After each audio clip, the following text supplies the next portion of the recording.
We are Rogue Media Sports. You haven't heard about the McCrispy yet? Well, then, you probably haven't heard the sweet silence after the first crispy bite either. Go try it for yourself to hear the best nut sound you've ever heard. Walmart Plus members save on meeting up with friends. Save on having them over for dinner with free delivery with no hidden fees or markups. That's groceries, plus napkins, plus that vegetable chopper to make things a bit easier. Plus, members save on gas to go meet them in their neck of the woods. Plus, when you're ready for the ultimate sign of friendship, start a show together with your included Paramount Plus subscription. Walmart Plus members save on this plus so much more. Start a 30-day free trial at walmartplus.com. Paramount Plus Essential Plan only. Separate registration required. See Walmart Plus terms and conditions. It is Matt Mosley. It is the Doomsday podcast, and Cowboys find a way to do it. They win it 26-24 at home. Ed and I have just observed this. I've just come straight from the stadium, and we are recording this in the aftermath of this thing. We have all sorts of things lined up for you in terms of reaction. You'll hear from Jerry. You'll hear from Leighton Vander Esch, but Ed, it is the week-to-week nature of this league that you never know exactly how this thing is going to go. And is it too much of a stretch for me to say that the offense sort of bailed the defense out today?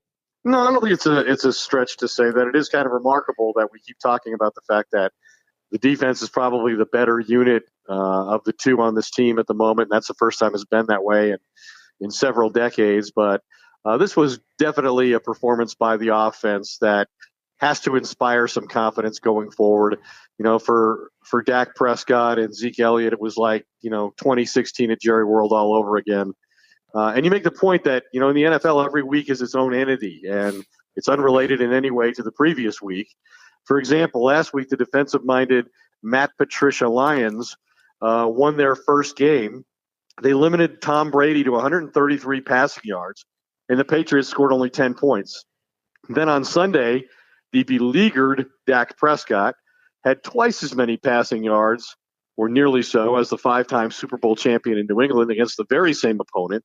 And a Cowboys offense that ranked among the most futile in the league scored a season-high 26 points. So it is the nature of the game to have unexpected outcomes from week to week. And this was certainly one of them, if not from the standpoint of the Cowboys winning at home against an opponent that's now 1-3. At least it was from the standpoint of how well they seemed to execute on offense after how poorly they did so for most of the previous three games. And they did get back to their bread and butter. And Ed, I know you've got a lot of information as we kind of dig in on this performance by Zeke Elliott. That's what they did in 2016.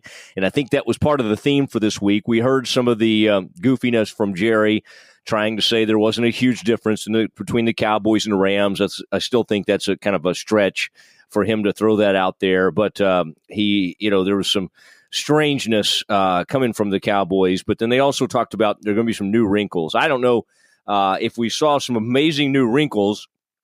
What we did see is good things seem to happen when they throw the ball downfield. Whether they're completing all the passes or not, it does seem to keep these defenses honest.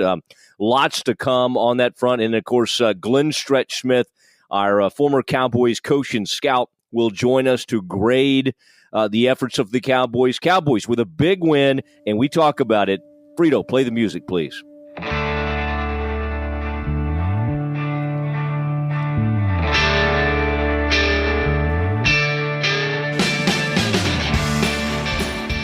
It is at Doomsday Podcast, and by the way, thank you, everyone. And Ed, I try to share all this information with you.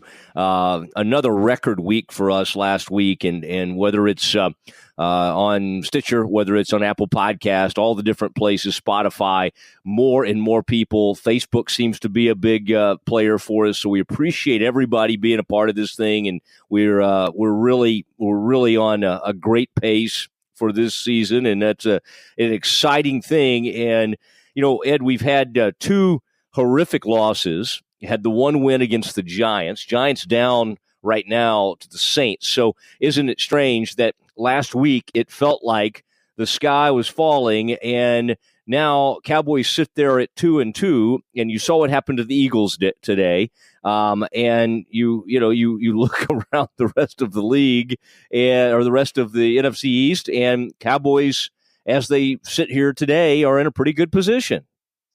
Yeah, I'm a little uncomfortable with the use of the word "we" there when you said that we have had 2 losses. I guess I don't have the same attachment to the franchise. I guarantee you we'll have to go to the tape, but that does not sound like anything I would do. That is what you said, though. However, it's very sad, and maybe through some creative editing we can get rid of it. There's no way I said that, but okay. This criticism of you will also have to go away. But I think the thing that stands out is that the Cowboys have one offensive player who really inspires fear in opposing defenses, and with the ball in his hands, as both a runner and a receiver, Ezekiel Elliott reminded us why he's that player for the Cowboys.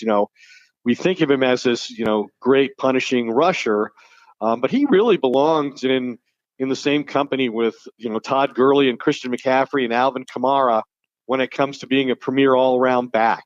He's that dynamic player that when you talk to offensive coaches, they want because he can create unique mismatches. And in this particular game, he had a season-high 29 touches.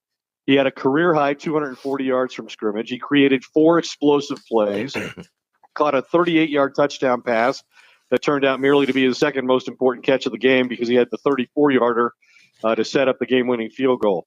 And, now twice after losses and the ensuing criticism, Jason Garrett and the offensive coordinator, Scott Linehan, have responded with more creative, more aggressive game plans. And after the game, Linehan told me, quote, "Get the ball in 21's hands and good things happen. He's the matchup in our favor." And I think the most obvious mismatch in this game, Matt, was the Lions ranking last in the NFL in rushing against Elliott, the NFL's rushing leader. And the Cowboys came into the game with one offensive play for more than 30 yards, which tied with the Patriots for the fewest in the NFL.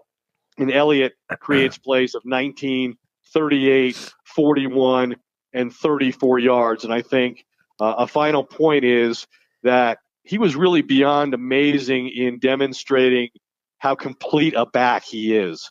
To this point in the season, Elliott had caught passes mostly as a check down option. And against the Lions, he was a primary receiver. He was throwing the ball with blockers in front of him. That's how he scored his touchdown. And there were times, I think, also, in summary, that he was targeted down the field when he was matched up against a linebacker in an especially favorable situation. And really, that's the play that won the game for the Cowboys in the final minute and a half. Yeah, it was. And, when you have, we've talked about it, and we've talked about what the Cowboys don't have a lot. And that's interesting today that Terrence Williams, for the first time in his career with the Cowboys, was not active in this game. Bryce Butler was, but we certainly didn't see much from Bryce Butler in this game, if anything. And so, we talk about so many of these. Okay, here are their shortcomings. But the one, borderline elite type player that they have, this is what they need to do on a weekly basis. And isn't it funny? I don't think he's borderline elite. I think he's one of the top 10 players in the NFL.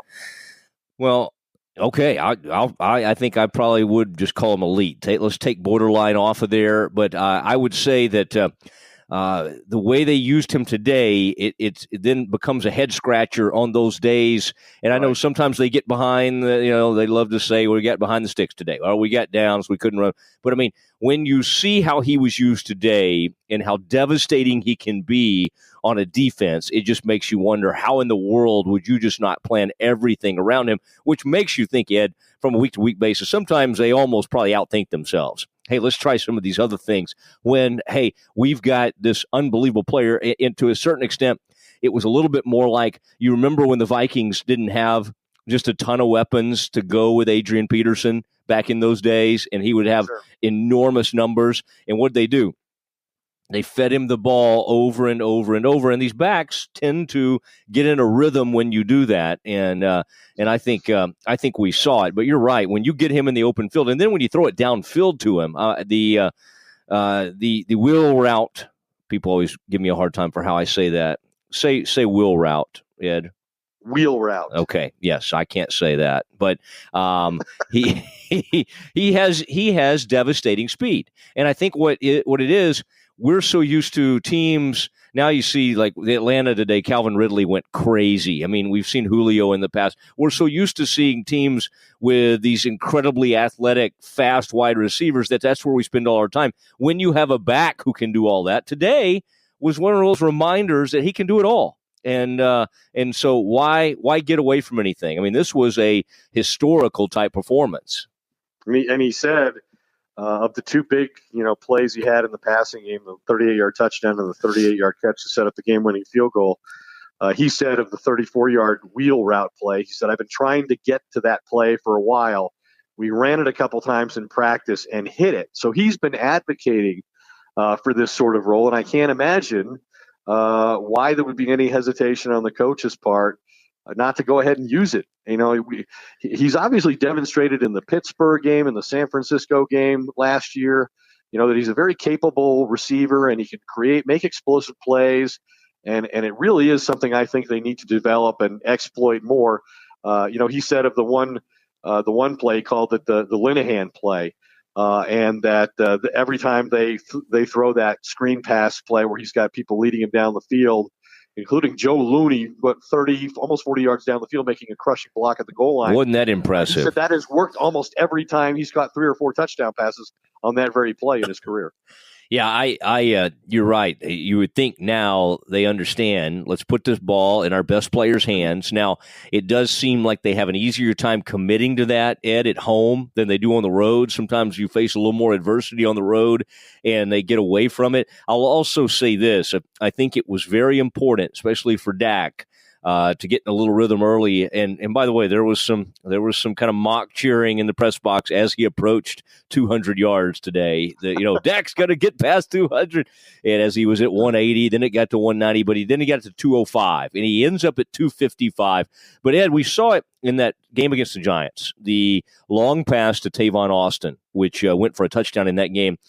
In this game, it was Michael Gallup. You and I visited with him, and really did make a nice catch out there. And just it was a basic go route where was able to kind of, with a nice move at the line of scrimmage, was able to sort of beat the press coverage, and the throw was on the money. That just has to do so much for Dak's confidence and just the overall feel of this offense to have any threat downfield. And I had someone tell me this week, Ed, somebody that a longtime personnel person basically said, I believe the Cowboys only have 2 real viable NFL receivers on their team right now. And that is Cole Beasley, and that is Michael Gallup. And we didn't know how long it was going to take Gallup. At least today, it looks like he's not too far away. And we talked last week about how this was an offense that needed to throw the deep ball, introduce a vertical element in their offense. And when you've got Elliott now as a receiver stretching the boundary, to the sideline and down the field, and you're throwing a Gallup, you threw a deep ball to Tavon Austin that should have been a touchdown. Then you're making the defense defend the whole field, and it forces them, doesn't allow them to put as many people in the box, which makes your running game more effective. They really did what they needed to do. And there was one interesting comment during the broadcast that Fox carrying the game. They said, the announce team said something to the effect of, they had talked to Jason Garrett, and Garrett said that the one positive from all of the criticism and the recent losing was that they had gone back to some of the things that Dak likes to do and that fit him best. And my thought was, why would you ever go away from that? Why would you ever create game plans and call plays that don't allow your quarterback to do what he does best? It was interesting that, he came into this game needing a big performance desperately, and he had the highest, passer rating of his career in a 2016 game against the Lions. And he pretty much did it again. I think if you looked at what he did, his numbers might not wow anyone based on the standards of passing, in the NFL anymore. But, man, I thought he looked really decisive and confident. He was accurate. He put it on Beasley in places where Beasley could make a play after the catch. He was on target, like we said, to Austin down the field for what should have been a touchdown. I think the guy just threw the ball, exceptionally well. And, I know in talking to guys like Scott Linehan, that they really respect the way, as a young player, he handles all the criticism and scrutiny that comes with his position. Linehan told me, in fact, he takes a lot of scrutiny. He's unflappable at such a young age. You just don't really see that all that often from a quarterback who's only early in his third season and has been subjected to as much criticism and comparison with Tony Romo and so forth as Prescott has been. And he's really responded this week in particular, I think. He came into the game averaging 4.5 yards per pass attempt, which was better only than Sam Bradford. And Bradford just got demoted from starter to third team by the Arizona Cardinals. Well, Prescott more than doubled that in this game against Matt Patricia's defense, went to 9.4 yards per attempt. And if the Cowboys can achieve these kinds of numbers with these two players, then I think they can have the success that they had back in 2016. And, speaking of putting people in really good positions, I noticed that, one of the things that seems to work for this offensive line is when you get them out and you move them around. You noted that Joe Looney made it all the way down 30 yards down the field to make that block on the same play.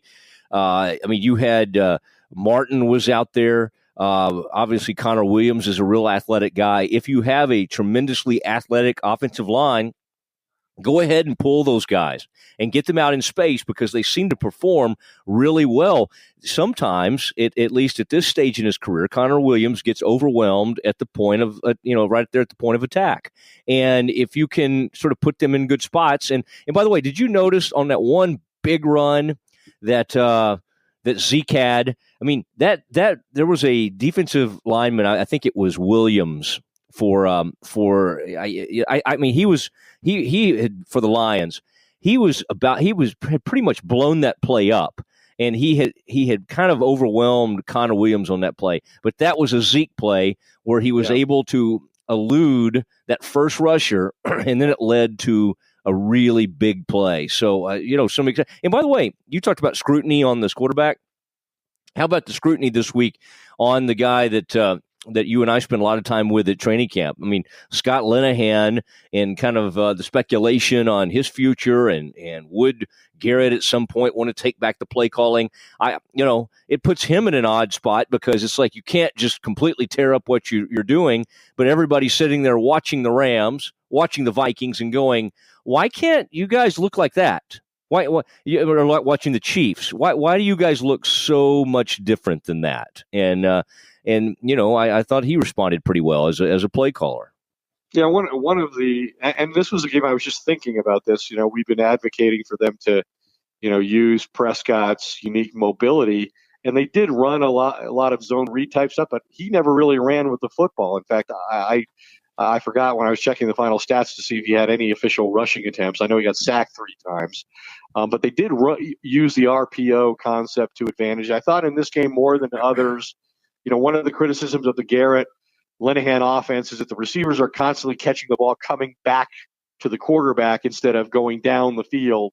And I think in this game there were opportunities for guys to catch the ball coming across the middle, or running an arrow route, kind of like Beasley did, where they're moving downfield as they're making the catch. And then the play to Gallup and the play to Austin both exemplified that same approach as well, and hopefully there's more of that going forward. I think Jerry's comparison of the Cowboys to the Rams is utterly ridiculous, even by Jerry's standards. It's utterly ridiculous, but they played exceptionally well on offense for the first time this year. Let's just see them do this with some level of consistency, because I think that most people felt the same way coming out of the victory over the Giants, that they had sort of come to the conclusion as to what they were on offense and would now and forevermore design a game plan that fit their personnel, and then they failed to do so, and they backslid. So let's see them do this on a consistent basis before we lavish too much praise on the play caller and the head coach. Yeah. Well, speaking of Jerry, I did have a chance to catch up with him after the ball game outside of the locker room where everybody assembles, and there were up to about 50 to 60 cameras and reporters gathering around Jerry. And I asked Jerry, after a week of talking about schemes and play calling, if he liked what he saw from from this game. What'd you think of the overall play calling?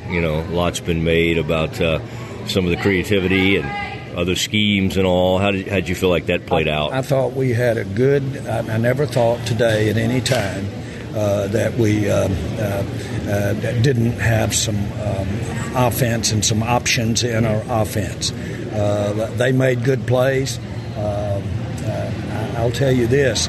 They made some third downs on some catches and throws that will tell you whether they're covered or not. Throw it in there because those guys were Houdinis, and but for 2 or 3 great plays. Now, at the end, we got us a couple of those, and that was our difference. But, no, I think that we should all commend the not only the play of the players, but the coaching today for the Cowboys. Did this game also kind of validate why you guys picked Leighton Vander Esch in the first round? What did you think of this game and filling in for Sean Lee? Well, I saw him do what we thought he could do, and that is cover a lot of ground.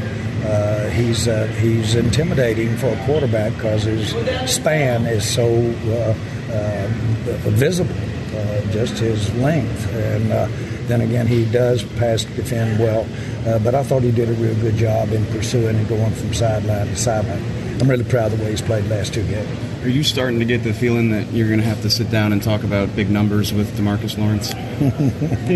Well, he's got a nice one that he's using this year. That's true. So I know how to spell it.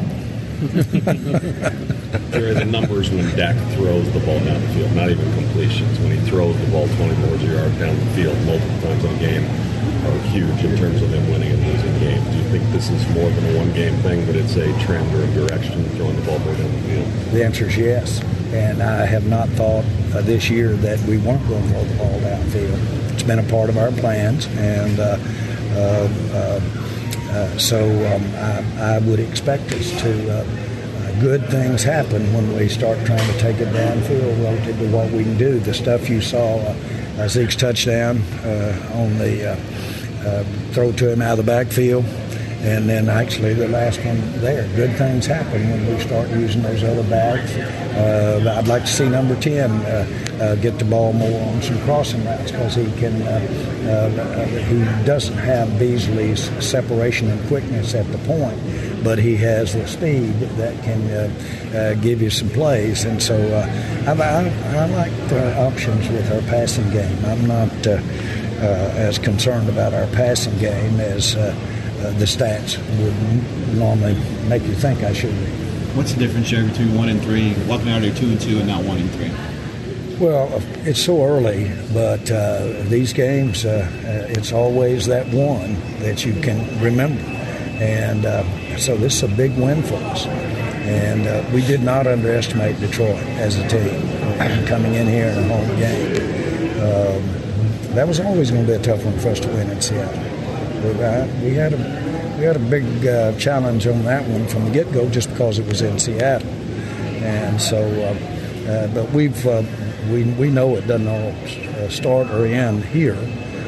But we've got to make into the team that if we continue to improve defensively, I know that we'd want to have some things back that happened to us out there today, but we've got good coaching. You had David Irving coming back. What kind of difference can he make for you? Yes, and excited to have him back. And he'll be full-blown out there with us next week. But he'll be a real addition. You had a chance to visit with him and see where he is mentally? I have. And yes, I have visited with him several times and within the rules.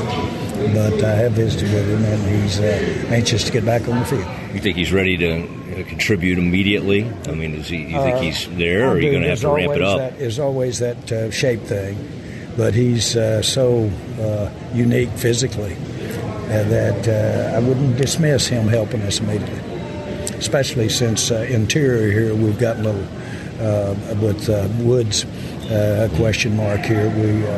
Probably our interior is probably where we're the thinnest right now in the defensive line. All right. Thanks, Jerry. Appreciate you. And there he is, Jerry Jones. Ed, one of my favorite things from that, and I think you would agree, is Jerry Jerry did go ahead in praising some of the play calling, some of the coaching in this game. Coach Jones got involved, and he said that he did feel like he needed to see Tavon Austin on some more crossing routes. I will say this. I made this comment during the game, but I thought Tavon, for a guy who's as small as he is, Tavon Austin really does get in there and block. And I know receivers don't get a lot of credit for that, but given his position, given his size, I think he deserves it. And I remember when we were at a training camp talking to Linehan about what kind of impression Tavon had made on him, and he said that he was very popular in the receiving room and had emerged as a leader. And one of the reasons was that in their first preseason game, he threw the 2 best blocks in the entire game. So maybe Jerry has a point, but that's one of the things that we didn't consider, right? Last week when we talked about who might handle play calling going forward, we didn't ever think that possibly Jerry would take it over. I always leave that as a possibility. I think you're wise to do so. Yeah, and Jerry did say that from up above, he said he has a better vantage point than the players from where he is, and he felt like, which by the way was a huge play when Dak fumbled that ball and was able to pick it back up and get rid of it. I mean, and avoid a big, obviously a turnover and a big loss on that play. But Jerry said that he was hoping there that Dak would have seen Cole Beasley running alone.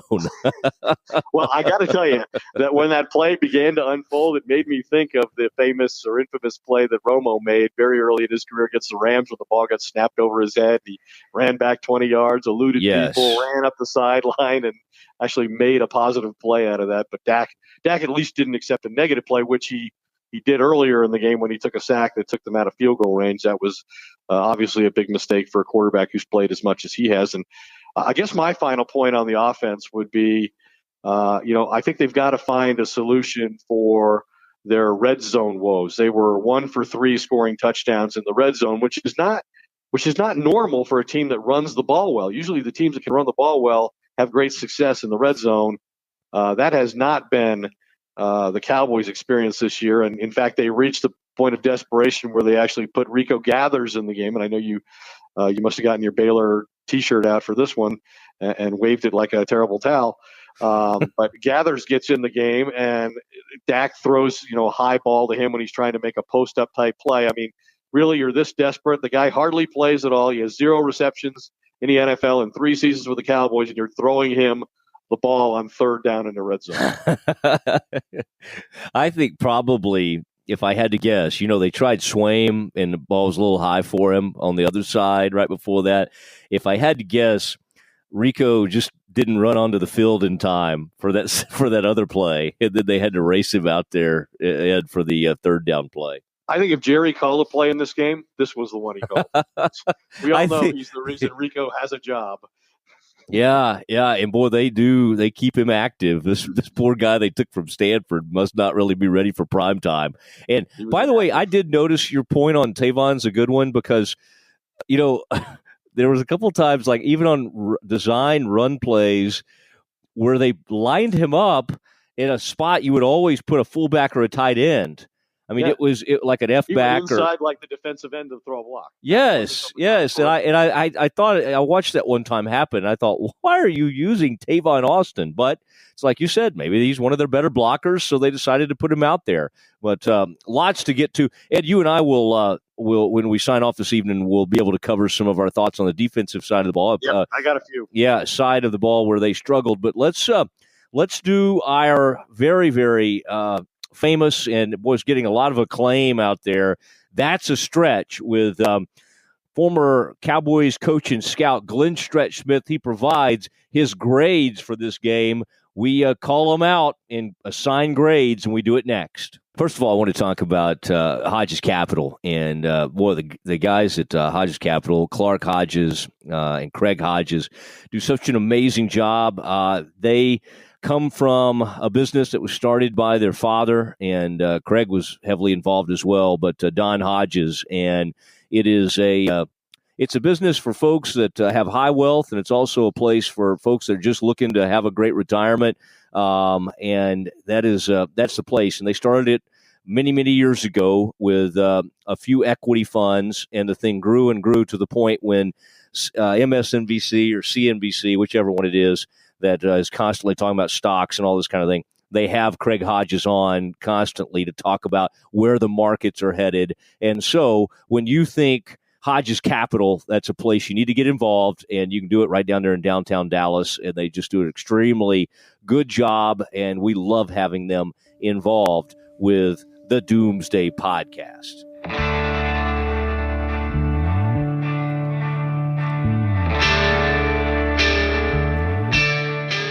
It is the Doomsday Podcast, and we are joined like we are every single week by Glenn Stretch Smith, former Cowboys scout and coach, and he gives out his grades. You can read and hear Stretch on WFAA, Channel 8. He's always on there with Del Hansen. And Stretch, huge win for the Cowboys to get back to 2-2. I know you were doom and gloom. But boy, they're riding high out there now, and boy, everybody's back on the bandwagon. Here we go. Just before we start breaking down and assigning the grades, Stretch, what is your overall takeaway, your biggest, your couple of takeaways from the Cowboys 26-24 last minute thriller?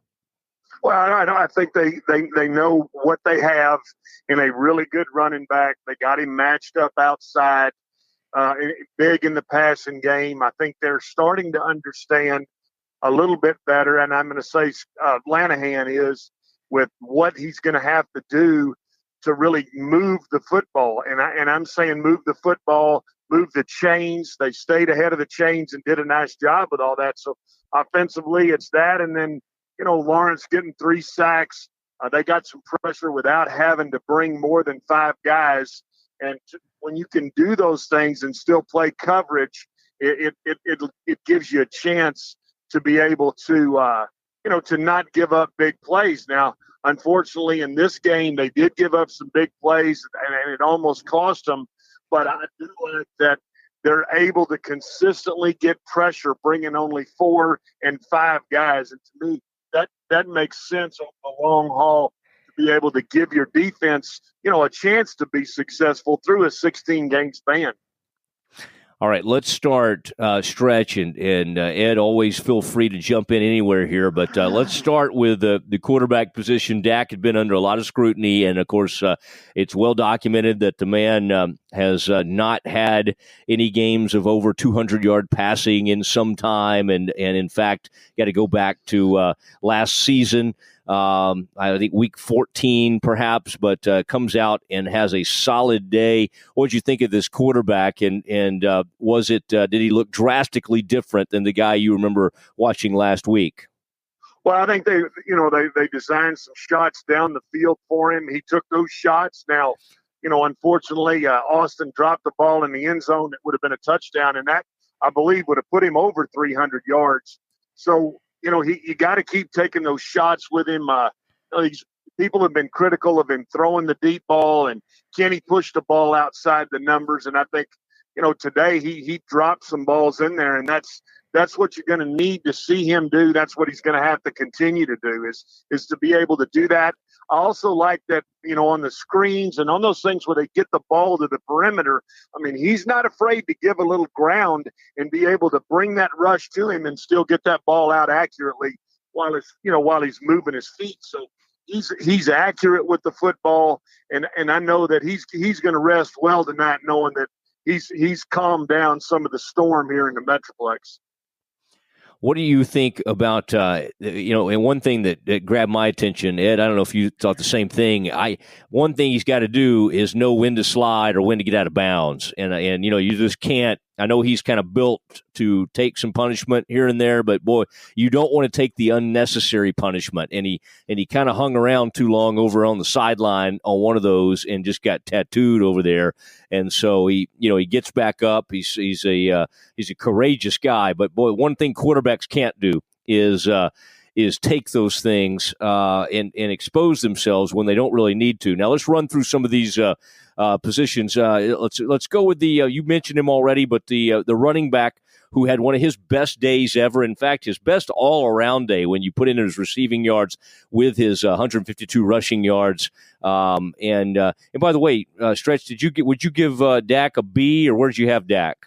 I'd give him a B plus. I mean, I thought he was really on the verge of getting an A. So he's a B plus guy and a winning effort. All right. And what about Zeke? I'm going to give Zeke an A. I thought everything he did today was spot on. You saw him.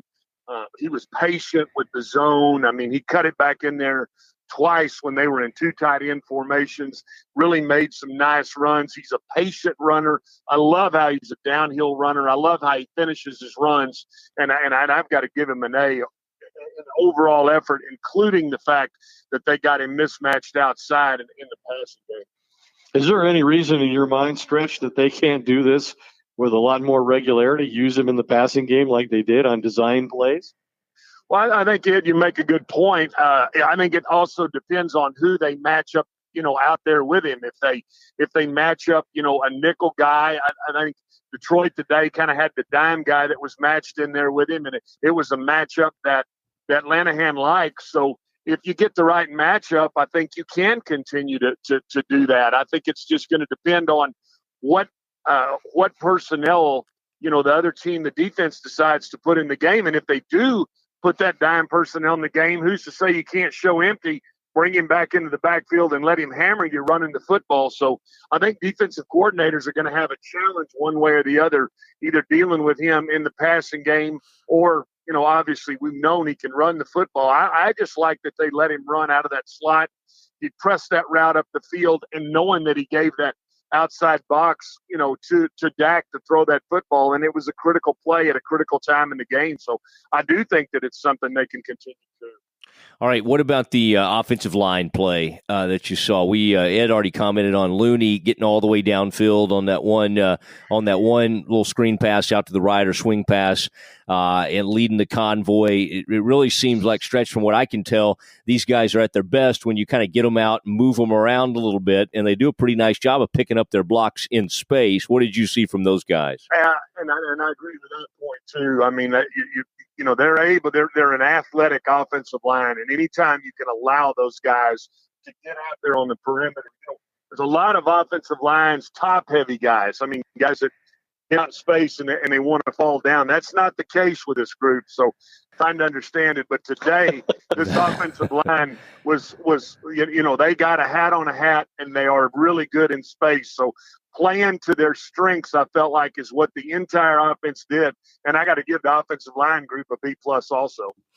All right, and then when we look at these wide receivers, Gallup gets the big play. This is the interesting grade coming up right here, the wide receivers and tight ends. I think this is the interesting grade. And we know, Stretch, this is the least I don't think Stretch has ever hated a group of tight ends like he does this group here in Dallas, although I thought Swaim. That's a strong word. But now let's start with the wide receivers. And Gallup certainly made a big play early in the ball game. But what was your takeaway on the wide receivers out there, and the fact Terrence Williams did not even suit out today? Yeah, that's interesting what they're doing with TW. I'm not real sure what the feeling is inside the building over there, but Cole Beasley made some double moves that allowed Dak to get the football in the middle of the field. Had a big drop by Austin. It should have been a touchdown, and Gallup catches a ball that he should have caught. I still don't see the production out of this entire receiving core, and only because of Cole Beasley. Am I going to give this group a C? I'm still saying there is not the separation. There were too many times that Dak is still having to hold on to the football. He's not able to get it out on time with the guys where they're supposed to be, when they're supposed to be there. And I'm telling you, this receiving core, I'm hoping that they can get Bryce Butler. They start feeling confident. Because even though Bryce Butler does not like to run inside slants and run some of those inside cuts, he can get it vertically. He can run some double moves. So, you know what? This group needs help. And at best, I'm going to give them a C with today's effort. Ooh, man. I mean, Ed, does that surprise you? Did you think they were going to get a little better grade from Stretch? I did, but I certainly defer to his expertise, given that he watches the tape and I don't. Oh, okay. Well, Ed, you ought to come watch it with Stretch. That would be fun. Yeah, Stretch and I always hole up, watch the tape. We'd love to have you sometime. Oh, you watch tape too now? Okay, I gotcha. You know what? It's amazing. So do all of my Twitter followers. All of my Twitter followers, turns out, they watch tape. Yeah, I like it, Ed. Don't let him draw you off sides, buddy. The hard count doesn't draw you off sides. I've known as kind of a film jockey for sure. But all right, so C for the receivers. Did you just include the tight ends in that? Because I thought Swain. I thought Swain brought it today. Like yeah, I do like that. They got Swain out in the open field on a boot back into his, back into the weak side, and that was a big play. I thought that they did an adequate job of blocking, which allowed Zeke in some of those two tight sets to get loose. But yeah, I'm going to group that entire group is just going to get a C overall, and celebrate. It's a winning grade. All right, Stretch, it might be my phone's fault, but keep that phone really close to your mouth and when you're kind of moving around and you're making those great points because you're kind of coming and going on us. Let's go over. Gesturing wildly. Something you learned from Hanson on Channel 8. That's right. Oh, man. All right, let's go over. Did I miss anything? I think we covered everything there. I'm not going to make you grade like the kicker or the punter or anything. I do want to go. The kicker was damn good, 4 for 4. He was. Let's give him an A and just move on about our business. He makes kicks. Attaboy. You looked at it and you felt good about it. Yeah. I like what he's doing, and they were right down the middle. I like the operation, as we like to call it. I like the timing of it and the whole thing. Okay, over on the defensive side of the ball, lots of some pretty big chunk plays by Detroit in this game, and it looked like that they were going to pull that thing off, especially with a couple of big plays late in that game. Stretch, let's start with an area you've been tougher probably than anybody in the local media or any of our folks on this secondary. And I was told this morning, by the way, that according to Pro Football Focus, and boy, they watch a lot of film, that Byron Jones, the number 1 rated cornerback in all of the NFL right now, based on his coverage skills. Yeah, the Lions certainly seem reluctant to throw at him.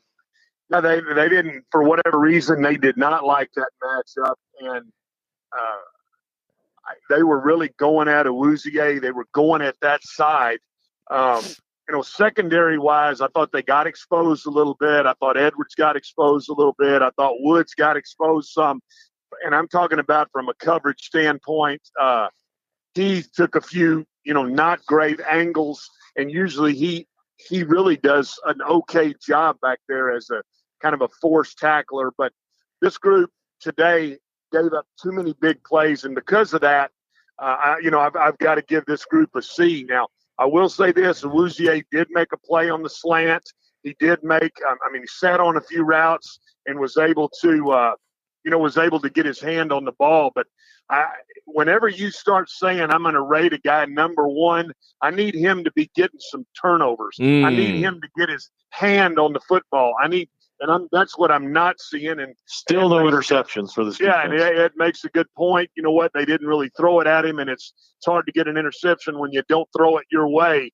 But this secondary is going to have to start getting their hands on some footballs, and it's going to have to be really critical because they've got to have turnovers.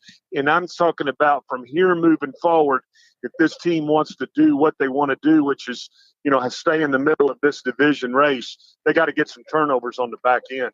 Especially when your offense is not that prolific and typically not very explosive, you need some short field opportunities. Excellent point. And that's exactly what I would say if I was talking. If you're talking to the team, if we're talking to the team, hey, we need to get our guy the football on the plus 40. We need to get our guy the football on the plus 35. We need down in that plus territory. You're going to have to get some turnovers. The sacks are going to continue to be there, but you got those guys on the back end got to get their hands on some footballs. Yeah, and your point about Heath's well taken. He on the boundary there. You've always taught me, Stretch. You've got to shut down that sideline over there. And was that Golden Tate that just ran right by him, just kind of made him look foolish on that touchdown? And then Later in the game, Kerryon Johnson, who's a big back, a nice back. Detroit not known for 100-yard rushing days. In fact, they had like some unbelievable streak. Didn't it last like 5 years or something before they finally did it last week? 2013 on Thanksgiving Day with Reggie Bush. That's amazing. But this guy is powerful, and he ran. He is a physical guy.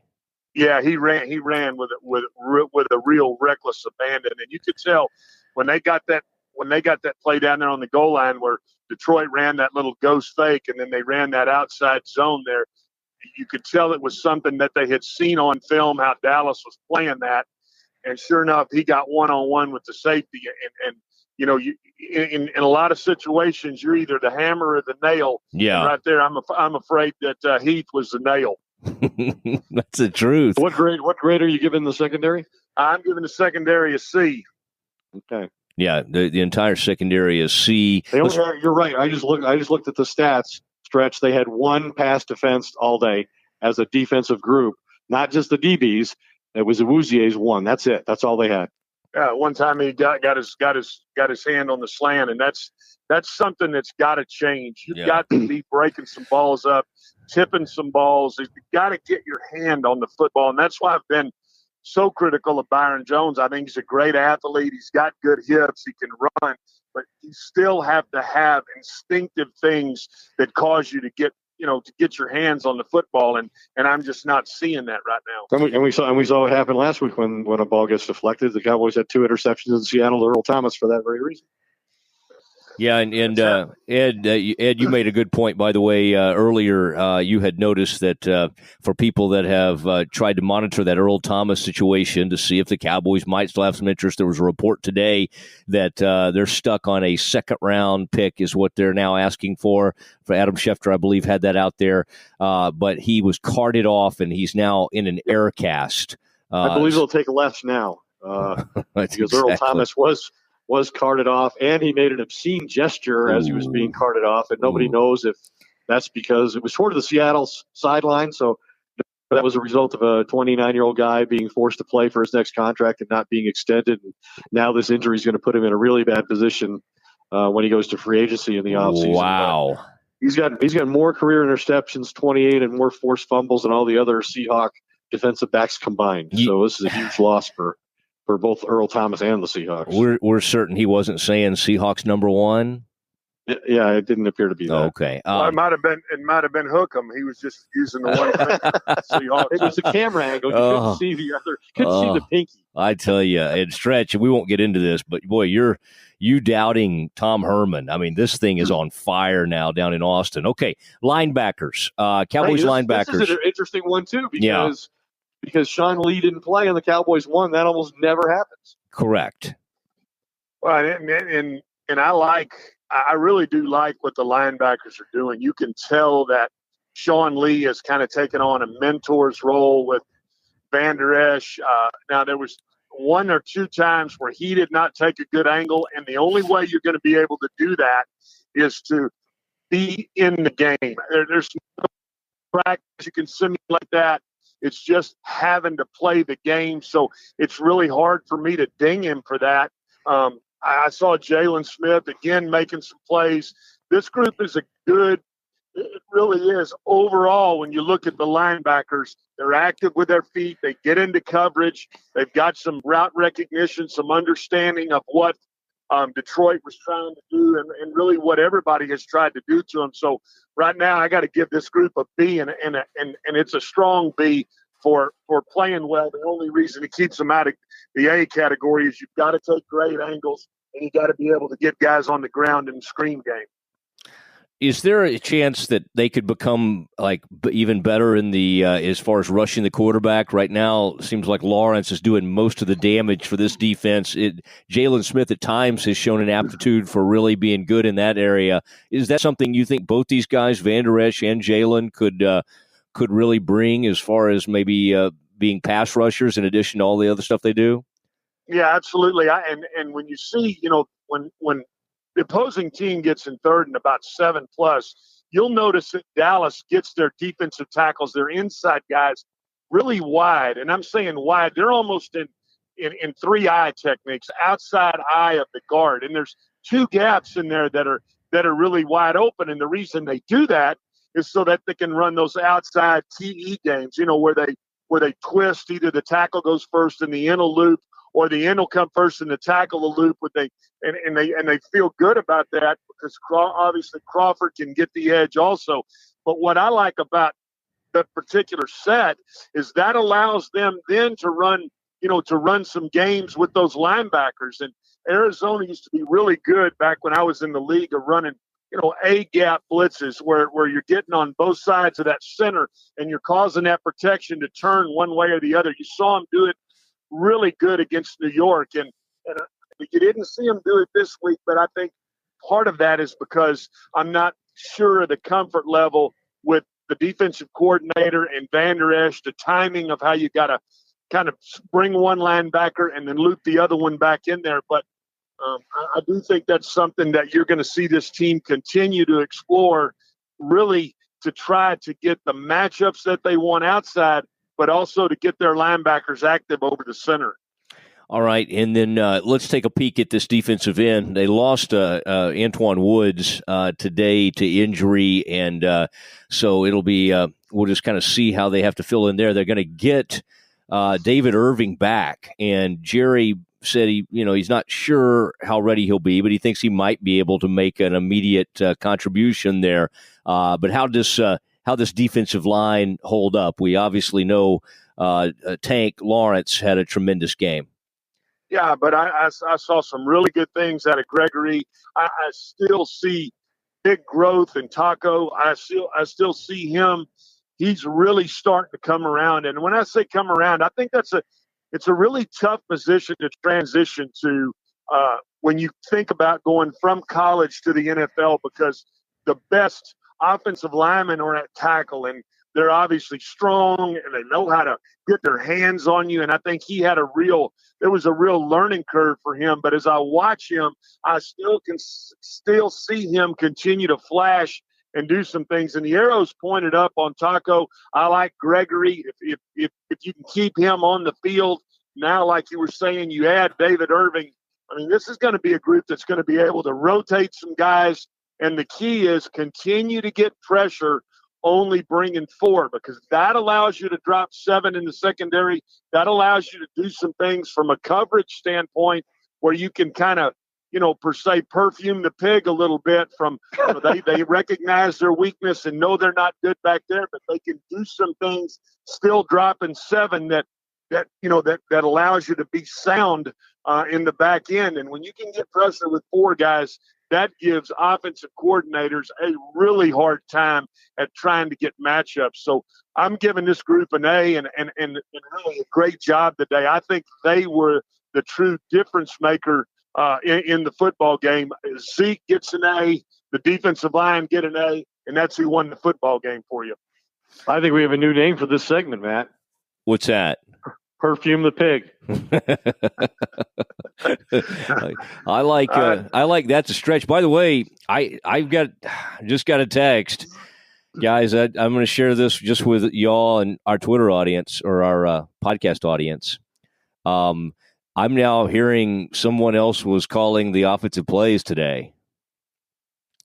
Well, if that's the case, whoever it was, he did a good job. And who was that? Get him one of those cheap Budweisers, and let's move on. No, Stretch, this is big news. Chris Richard was calling plays on both sides of the ball today. Why did I know? Why am I waiting for the ba? You gotta just let me walk into that thing. Yeah. Oh, man. Let you walk into the zonk box. Thanks a lot. Hey, Stretch. Yeah, good. I like it. Perfume the pig. How about P squared? We can mess with that a little bit. I like that too. But I'd use perfume the pig liberally this evening on the television broadcast you do. You're talking about. I'll give it the college try. All right. Have a good broadcast tonight, and always appreciate you, Stretch, and best of luck to you in your future. Thanks for having me on, man. Okay, Appreciate it. There he goes, Glenn Stretch Smith on That's a stretch. Well, good stuff there from Stretch, and was very favorable toward the linebackers and defensive line, but does not really seem to care for this secondary, even though the top-rated Byron Jones continues to put up big numbers when it comes to the film people. But, Ed, this defense does not get takeaways, and that is an issue, and that goes way back. We talked about some things that some good trends that go back to 2011 in terms of the Cowboys having the most 100-yard rushers over that time period. So it shows a commitment to the running game for the most part. But, boy, this is it's really ugly when you start looking at takeaways. And that's a common thread for a team that more often than not has finished out of the running. Well, and I said before that, I think it's particularly important when you consider the Cowboys' offensive liabilities, that they typically have not been an explosive big play offense. They haven't really demonstrated a significant ability to drive the ball the length of the field very often. And so they're a team that needs some short field opportunities out of a defense that really doesn't provide them. They're among the worst teams in the NFL in recent years at intercepting the football. And, Rod Marinelli, their defensive coordinator, has been known for creating aggressive defenses that force turnovers, but that's rarely happened with the Cowboys, and it's unusual because the Cowboys do seem to do a pretty fair job of creating pressure on the quarterback. DeMarcus Lawrence had 3 sacks in the game today, and maybe David Irving will be the inside presence that allows them to collapse a pocket a little better and put the quarterback under more duress. But they just don't seem to me to be one of these teams that's taught to attack the ball. You just don't really see them punching at the ball and trying to pull at the ball and running guys down from behind and punching it out. That just doesn't seem to be something that they do with any kind of regularity. Well, that's an interesting point because you see it sometimes in college, and you certainly see it with other teams in the pros. Who we see the other night? There's somebody chase somebody down. I mean, we saw it last week. McDougald from Seattle, he just basically delivers like a punch to the ball to knock one away from Zeke. And you would think that's something they practice like crazy, but you're right. You just don't see a whole lot of that. Ed, one sequence that stands out in my mind, we would be having a whole different conversation. Cowboys have them backed up. It's Detroit's owns 29, 3:52 left, 2nd and 16. Crowd's rocking out there, Ed. They're putting that, they got everybody up there, those guys that those grown men in those starch shirts with the jeans, they're waving flags and really getting the crowd going out there. Stafford, deep right, hits Golden Tate, 35 yards. I mean, that's a problem with this defense. This defense can at times hold up and do a pretty nice job, but they did today were very susceptible to the big play. And then, of course, Matt Stafford, 2 plays later, after a 2-yard loss, they're 2nd and 12, and that's when he hit Golden Tate. And there's some things. As good as this pass rush is at times, this was a dynamic quarterback they were playing against with at least 2, maybe 3, if you count Galladay's kind of a nice player. But Tate and Marvin Jones, those are, quite honestly, those are the 3 wide receivers that the Cowboys don't really have any receivers that match up with those guys. Although I thought Beasley did a nice job. And Stafford is a good passer, and he's one of the highest paid elite quarterbacks in the NFL, although he hasn't had any significant postseason success. And I think Tate is regarded as a guy who's one of the best in the NFL after the catch, and he demonstrated that certainly today. The problem I have with it is that Stafford's also had a lot of games where he's turned the ball over a lot, and he didn't come close to having a turnover in this game. I guess 3 points I would make about the Cowboy defense is DeMarcus Lawrence, had a career-high 3 sacks, all 3 of the Cowboy sacks he had. He's going to make the Cowboys regret not signing him before Aaron Donald and Khalil Mack reset the market for top rushers this offseason. He's on pace for an 18-sack season. I think there were 2 times when Jeff Heath failed as the last remaining defender to make a tackle to prevent a touchdown. Was injured on one of the plays. That can't happen. I think you alluded to it. He didn't use the sideline to his advantage, and he showed no aggressiveness in allowing Tate to score on the longer play. And then rookie first-round pick Leighton Vander Esch, I thought he did a credible job in his first NFL start. replacing Sean Lee, who the Cowboys have rarely won without. And there didn't appear to be a lot of confusion with Jalen Smith calling a defenses for the first time in his career. So credit to those two guys for those performances.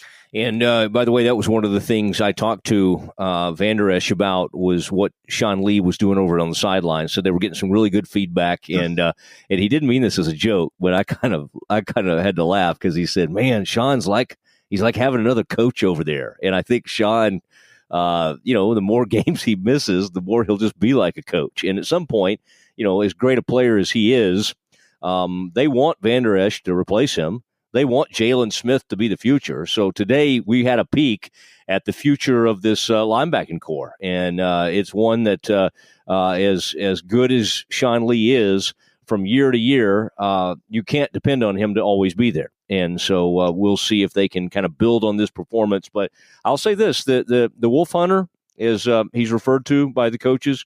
Van Der Esch, a man who illegally hunts wolves in parts of Alaska and other places.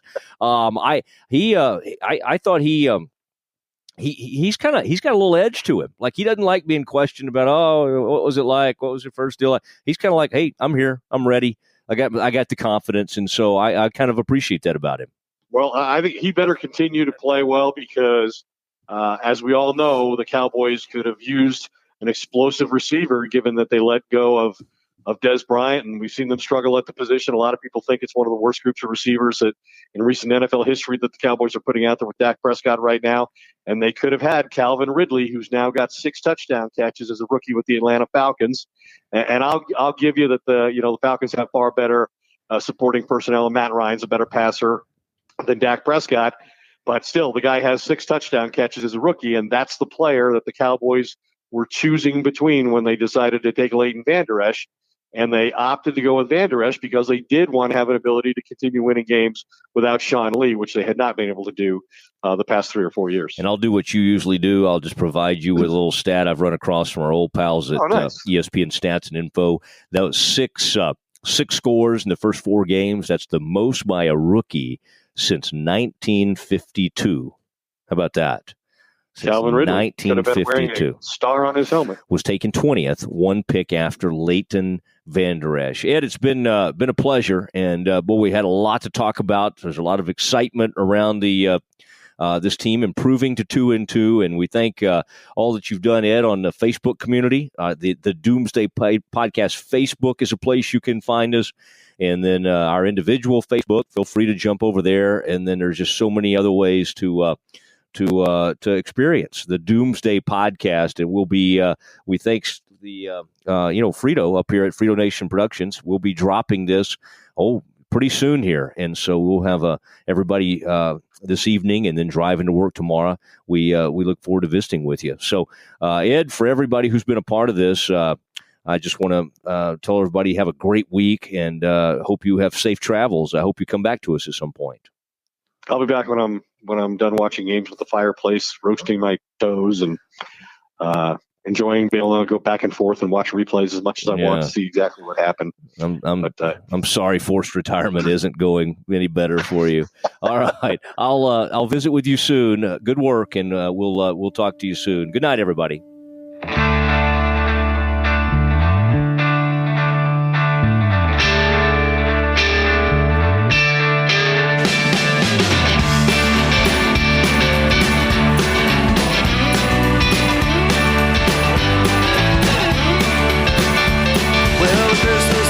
Shining, stockings have been hung.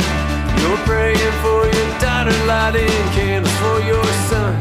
They're living in the city now, you don't see them anymore. This year will not be like the ones before. And the streets are all but empty, the bars have all shut down, and it's hard to find a friend inside this godforsaken town. That emptiness, it feels from your head down to your toes. I'm sorry, baby, that's just the way it goes. Hey, it's Mark Goodman. And I'm Alan Light. On today's podcast, Record Store Day founder Carrie Colleton is joining us to discuss the April 20th RSD special releases. Plus, we'll talk live with our audience, the Sound Up Pod Squad, and find out who still listens to vinyl. And some updates from the Beatles universe. Oh, good. Sound Up with Mark Goodman and Alan Light, the only music podcast that matters. Get it on Pandora, Spotify, Apple Podcasts, or wherever you get your podcasts.